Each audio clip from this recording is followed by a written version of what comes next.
It was probably 8 o'clock when Maruti Rao, who was quick with autopsies, made his way to the post-mortem room. He had a ton of experience under his belt. Sometimes the bodies were in such bad shape that even the cops couldn't handle them, but Maruti Rao, he would dive right in without a second thought, whether it was a body bloated from the rain or one that had been rotting for days. He would carry out the autopsy without flinching because of his bravery. His co-workers really admired him because of this. He had become good friends with Dr. Samant, a senior doctor at the hospital. While he was walking, Maruti Rao suddenly remembered their conversation from the night before. It was about 11 p.m. Maruti Rao was sitting on the couch when the phone rang. He picked it up while glancing at the clock. "Hello. Yes, Dr. Samant. What's up?" "Maruti Rao, there is a guy at work who needs to be fired. I can't deal with him anymore since he acted out several times, so I have put him on duty with you today." "Hey, what's his name?"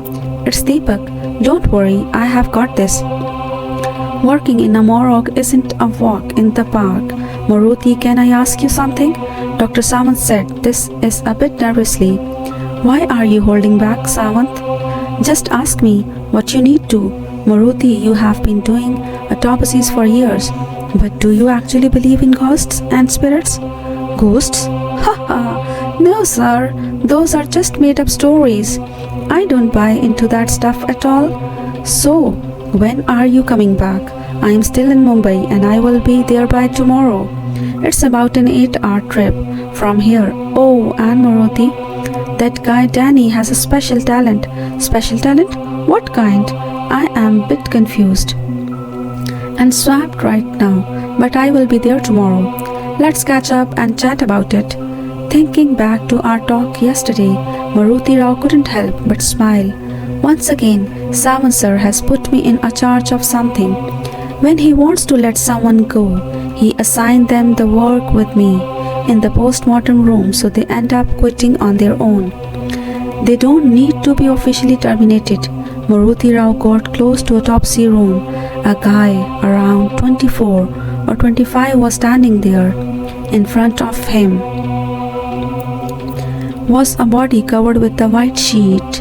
"What's your name?" "Sir, Deepak." Deepak? Don't freak out." While doing the autopsy, Maruti Rao put on his uniform and told Deepak, "If you are scared, just say no now. A lot of people have passed out here." As he pulled back the white sheet from the body, Maruti Rao said, "He looks like he's about 25. His head completely smashed. When Deepak saw the body, he shut his eyes. "You freaked out by all this?" "It's just the head that's messed up. During the autopsy, they have to take out all the organs." "What's that gonna do for you?" Deepak felt uneasy after hearing Maruti Rao.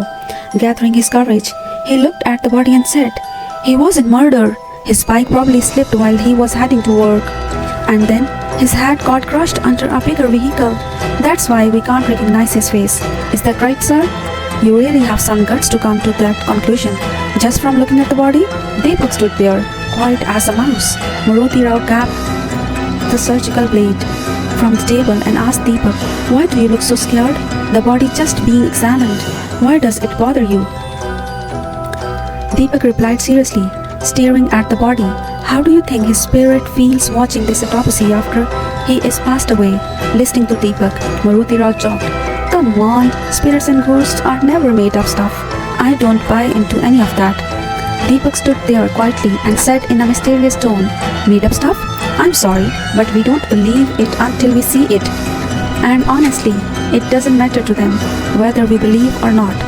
Noticing the worry on Deepak's face, Maruti Rao confidently replied, "After what we do during postmortems, even ghosts and spirits are scared of us. Why should they be afraid? Why do they have to be scared of? Wounds and pains don't bother them since they don't have a body. They can show up anywhere, even right in front of you."